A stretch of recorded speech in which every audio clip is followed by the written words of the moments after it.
Kong Skull Island. This is the latest film with King Kong in it, and this is a reboot of the series. This is not a remake of the original 1933 movie where they go to make a movie on Skull Island and then a girl falls in love with King Kong and vice versa, and now we have our movie. That's not the story of this movie. This movie takes place in the 1970s, post the Vietnam War, where we see that this organization known as Monarch is looking for this island and has finally found this island, and so an expedition is created using military, and these few people are brought along on the trip, including Tom Hiddleston, Brie Larson, amongst others. And once they get to Skull Island, they encounter this massive gorilla who is not very happy about the fact that they are on the island, and so they're trying to do their best to get out of the island while all sorts of monsters are gonna start raining hellfire on them. Now, as you know, I really like King Kong. I even really like the Peter Jackson movie. I thought that movie was excellent. I think it's underrated. The classic movies, of course, and always will be a win. Let's talk about the stuff that I like first. First of all, Kong. What they did with Kong in this movie is amazing. There are some incredible scenes with Kong in this movie that honestly were pretty jaw-dropping. I actually thought they were really well done. And if you had any problems with CGI in the trailers, you won't have any problems with this movie because the CGI is better, so it's finished and it looks really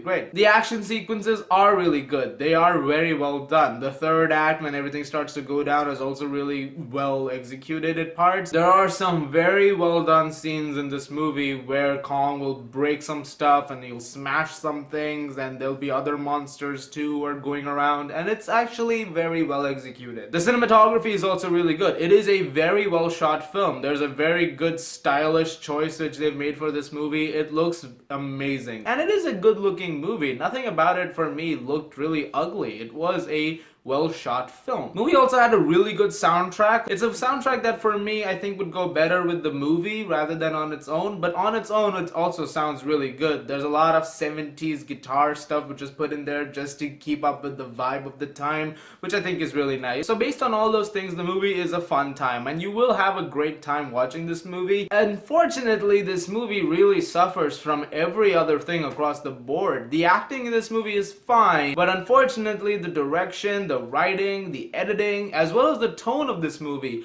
all these things are off. There isn't a single character in this movie that you care about. You don't give a damn about any of them. There is literally bare bones minimum character development for a few of these characters, and some of these characters get no development whatsoever. Tom Hiddleston is a character who used to be in the forces, but he's a tracker and he's called on by John Goodman to help out in this Skull Island mission, and that's all we really get to know about him. We get to know a little bit about him later on, but we really get bare bones minimum when it comes to his character. Brie Larson's character, we really don't know much about her either. All we know is that she's a photographer. That's it. There is one moment where she speaks out against a guy who's like, "Oh, you're a woman." She's like, "Last I checked," and just walks right past onto the ship, which is pretty badass. So alright, that you get a point for that. But unfortunately, her character, there's really nothing much to her. The only characters that really get anything in this movie are Samuel L. Jackson and John C. Reilly. Samuel L. Jackson plays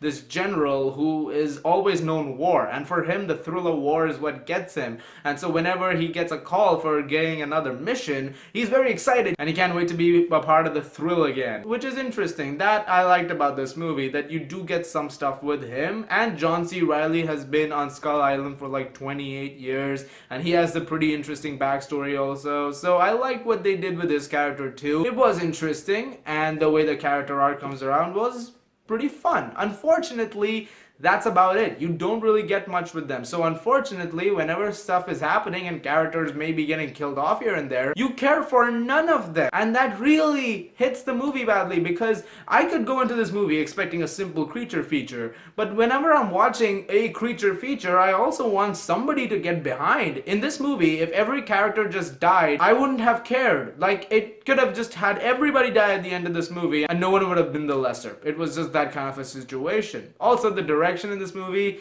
is not very good. There are moments where you can see the potential and it looks interesting and they look like they can do something pretty amazing with it, and unfortunately every time they try to make that extra push, it really hits them very badly, and that's just really disappointing. Honestly, my biggest problem in this movie is that it is, unfortunately, at the end, a setup film to an eventual movie where we're gonna see Kong fight Godzilla. And that's honestly the point of it. By the time the movie ends, there's a post-credits scene, which basically just tells us exactly that we are going to get a film eventually where Godzilla is gonna be there too, and he also exists in the same universe, this monsterverse as they're calling it. I'm excited to see Kong and Godzilla fight, and I'm really gonna look forward to that movie whenever it's announced, and I'm gonna be there first day when it comes out. However, this movie, in the end, when you're watching it, you see where they could have made a really good movie with thought in it, as well as really trying to make that a proper aspect of the film about its characters blending in with the environment that we're seeing. And unfortunately, it becomes like a huge setup movie for the longest time. The editing is also really choppy. At moments, you'll have a scene where everything's going fine and everything is going in a certain direction, and then suddenly it'll cut over to something else and we'll be in this different moment. There's a scene where Kong is really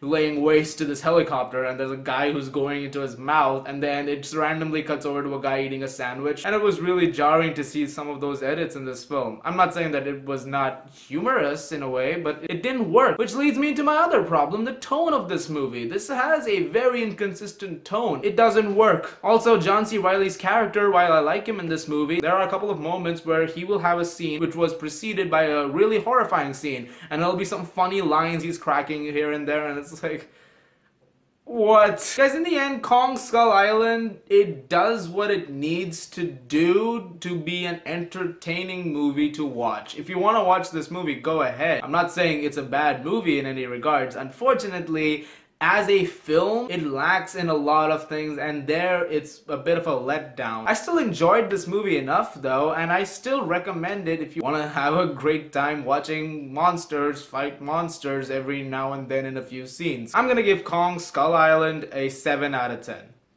So guys, Kong Skull Island, have you seen it? What did you think about it? Leave your thoughts in the comments below, let me know. You guys are the best. Thank you so much as always for watching. If you like this, please subscribe, and I will see you guys later.